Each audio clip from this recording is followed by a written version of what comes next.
I was gonna I was gonna plan this out a little more. Let me just do a quick take by ear or by by sight, and then we're gonna go. And then I may come back and redo this again. Okay, so this was the 8th 3 days ago, thereabouts, and I wanted to take this. Let's take a look at the higher time frame because this was when we had nothing but down. But I think it was really hard to notice how much chop this is. It's almost in a channel here. Um, and there's a lot of like hitting both sides of the channel. This bar hits both sides of the channel. This bar hits both sides of the channel. This bar hits both sides of the channel. Um, this bar, if you're looking to long, is a hurtful bar. This bar hits both sides of the channel. This bar almost hits both sides of the channel. So like, it's really tough. I feel like this was a day where it was really tough to find an entry because like your stop was just like you don't want to short the bottom of the channel and then see it go back to the top of the channel. And your stop was safe every time if you put your stop above the last bar, but if you weren't trading on the 1 hour time frame, if you were trading on the 5 minute time frame or the 15-minute time frame, your stop was probably getting chopped a lot, right? So even though you had the right idea from jump, you were probably getting fucked up the whole time. So it all starts here, right? And if you remember, we were talking about this at that time where we had this kind of where we were having this weird like whatever was going on. This kind of like really tight trading ranges, right? Tight trading range channel up, then tight-ish trading range channel kind of down. Then this other like then we had this. Let me draw it like this now. Then we had a box, right? This horizontal trading range, and if we exclude all of that, bring it all the way down to like this kind of thing, we had this, right? And then we had this small bar here at the top of the trading range, maybe a fade. Another small bar that triggers the fade, but these are dojis. This gives you more conviction, but then it immediately gets swallowed. It immediately gets swallowed back up um, on this bar, and then we push up to the high, and then we get this deviation above the range, and that's when the short activates, right? So then you get the short into this, and then we get this super strong buyback, double tops, and then from there we're channeling down the rest of the day. Okay, so let's take a look at the 5, because I want to find every trade. I want to find every trade that's possible to take in this region. Let's disregard all this shit, right? This is all fucking noise. So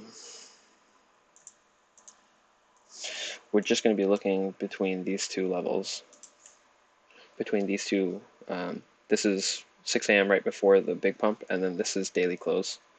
Okay, so really we're going to be looking around here. So we get this two pushes up, this third follow through. This is one.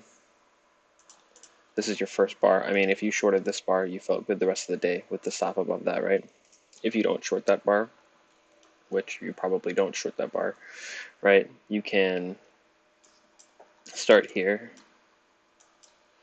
this pullback here, but then it ends up channeling. Now you have a spike and channel here, right? So we have this first spike and channel, spike, and then this kind of channel. So you can short this. You can short. We get back up to the top of the channel. This and then this pushes down. So you probably are going to feel at this point you're not thinking spike and channel, right? At this point you're just thinking, oh, we're just going to continue to go. So we have the short now under this bar, right? Doesn't happen. We'll push right back up to the top of the channel, and then we push. Now are we thinking? Now are we thinking we're going to get 3 pushes down, and then that's the end of it? Because if that's the case, then you're not going to short this bar. What you might short, though, I mean, this is your short bar, and then this is kind of a small bar, and then is this an inside bar? This is actually an outside bar. It's really hard to tell with these small bars, but this is actually outside down bar. Okay, so that kind of coincides with this, so that's still a short. Then you get this bar.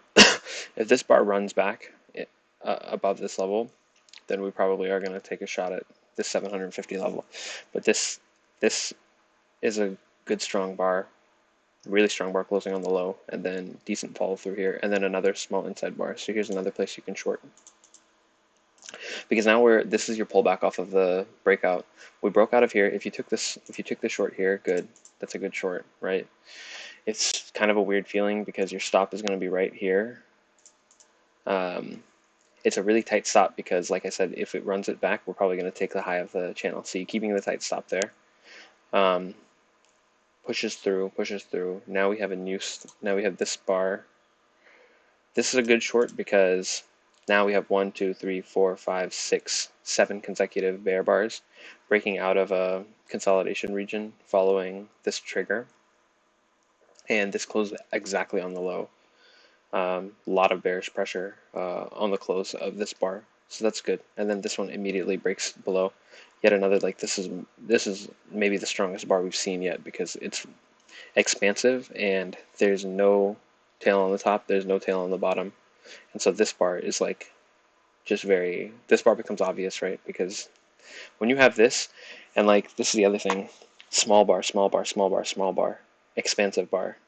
This is an expansive bar, but it closes as a doji, so kind of a little bit of both. Then this is kind of a small bar, but with a lot of strength in it, built into it. This is a small bar. Now we have strength and expansion. So we've been kind of building up to that small bar, small bar, small bar, showing some strength, showing some expansion, but still kind of small, still kind of small, still small. Now we have a big bar with expansion. This is the type of bar, and we're breaking this level here. And we're breaking this level here. Let me see if that's a relevant level. I mean, yeah. This bar shouldn't be taken out if we're getting long again.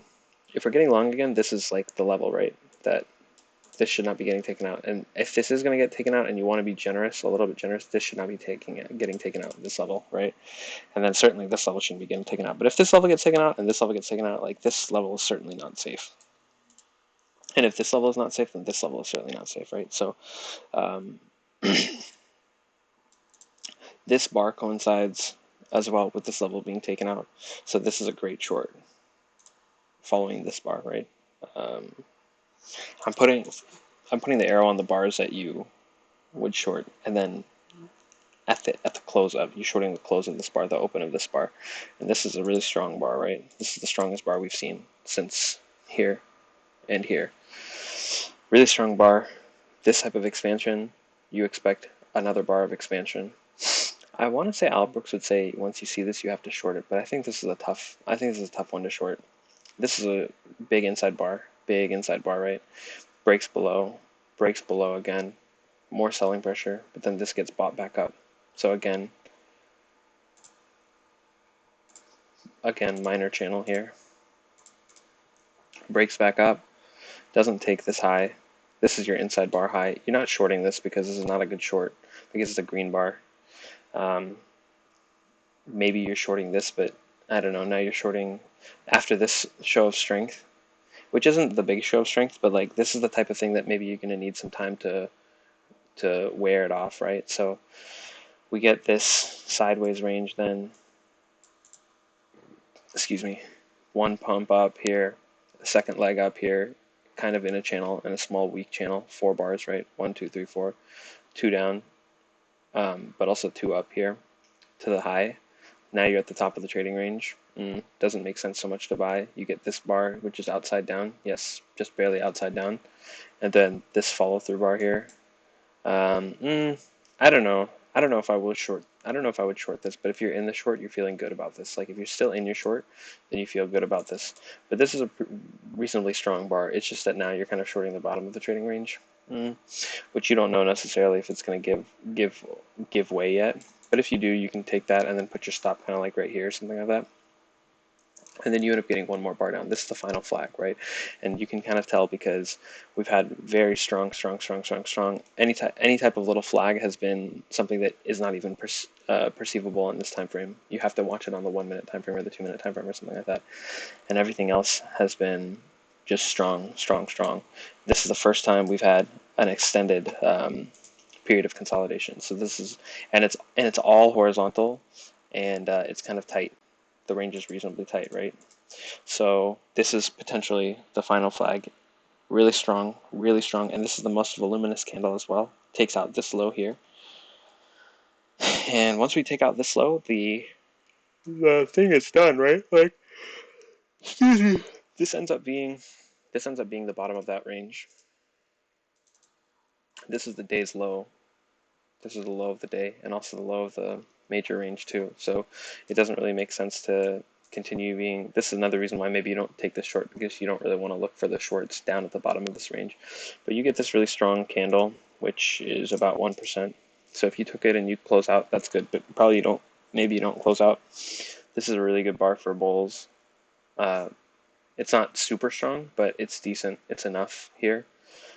Great follow through on this bar, holding the low, holding the low, holding the low. There's super busting through bar. And then this bar busts all the way back up to this level, to this stop level. And then as you see, we continue down. We continue down for the rest of the day. Yet another channel here. And in here, it's really fucking hard to get trades, I feel like.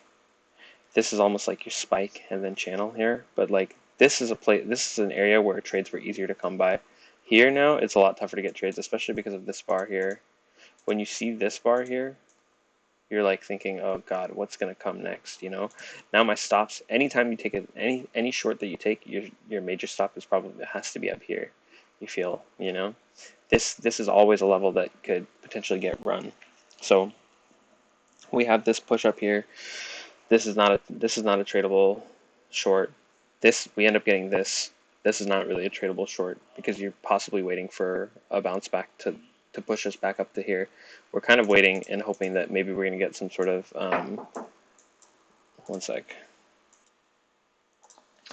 We're almost always waiting. I mean, it's not we're almost always waiting, but we're kind of waiting for the potential that we're going to bounce back up to this level. So like this is not a shortable bar either. Once we get down to this level, then you're expecting the bounce, right? So we get this weak bounce, and then we get this, and now you don't have the awareness of a channel yet, but you don't really have that type of expectation, but you have this kind of channel. So maybe you're waiting for some sort of bounce from here, and then you end up just getting this horizontal channel. Horizontal trading range, very tight, very, very tight. Hard to find a trade in here. This is barbed wire now. So how are you going to get a trade? Because any trade that you're pushing out, you're going to expect for it to come back up on here. Then this is like this nasty outside down bar, but also with this weird, also in this trading range. So it's hard to get a trade here too. Then we break out of it down here. Maybe you can take the short here and then hold this through to the end of the day. Like hold your stop here to the end of the day. Short on the other side, flipping this, and then again you get this horizontal range. So it's just really hard. It's just really hard to get money in this region, I think. And like, how much percent are you getting? 1%. And again, you're kind of at the bottom of the range. So I feel like it's really tough to take these shorts because we're just constantly in horizontal range, break out of the horizontal range, make a new horizontal range, break out of the horizontal range, make a new horizontal range. And like anytime we break out of this horizontal range in the other direction, we're gonna break back into this horizontal range. And then if we break through this, we're gonna break to this horizontal range. So like when you have this trade, you expect your stop is not safe.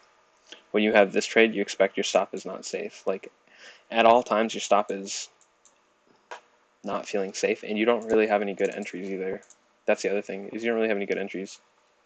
So I think, you know what, I actually don't want to delete everything. I just want to delete these. I think the place to take trades was here. This is the place that you catch your trades. Maybe you can try and find some sort of hold in this area that based on the strength from earlier in the day, that you might just be able to hold through to close. And like depending on where you get it, yeah, you're gonna make some money. But I think it's a lot harder because this is like channeling and horizontal ranges everywhere. So I think it ends up being a lot tougher to make something happen here. So yeah, I guess it's okay to miss these trades here. You just got to get these early trades. Probably could find some trades on the 15-minute chart as well, but yeah, just gonna disregard that for now. I mean, here, this is what it looked like, you know, really like two legs, very clear two legs, but boy, was it tough to get entries. I don't think I took a single trade during this session. That's why I kind of wanted to look for some trades, see what we could find on the lower time frames, because like on the higher time frames, the 1 hour and such, like it just wasn't happening. I just was having a lot of trouble like trying to find a tradable entry. Like we didn't have any inside bars, small bars. Like this is the only inside bar, and it's a nasty fat ass inside bar on like this like mall. This is a mall candle. I mean, it's not an outside mall as they typically are, but like this breaks the low and like spinning back, like it just doesn't feel good. This is tough. This is a really tough trade to take. And then there's no other inside bar the whole day, so like you never have a good small defined setup bar, like not a single small bar in this. Like this is your only pullback bar, and this is coming at the bounce through the low, so like you're feeling like it's possible that we're gonna run it back. So I just don't high time frame. It was just really hard to take any trades here. High time frame was really fucking tough to take any of the trades here, and this ends up being the turning point, right, where we had like spike and then channeling the rest of the day. So high time frame was tough to get some trades. It looks like there were a few on the lower time frame on the 5-minute chart. I know we keep like getting distracted here. Like there were a couple trades that we could have taken like kind of closer up here. But yeah, that's about it. Okay, thanks.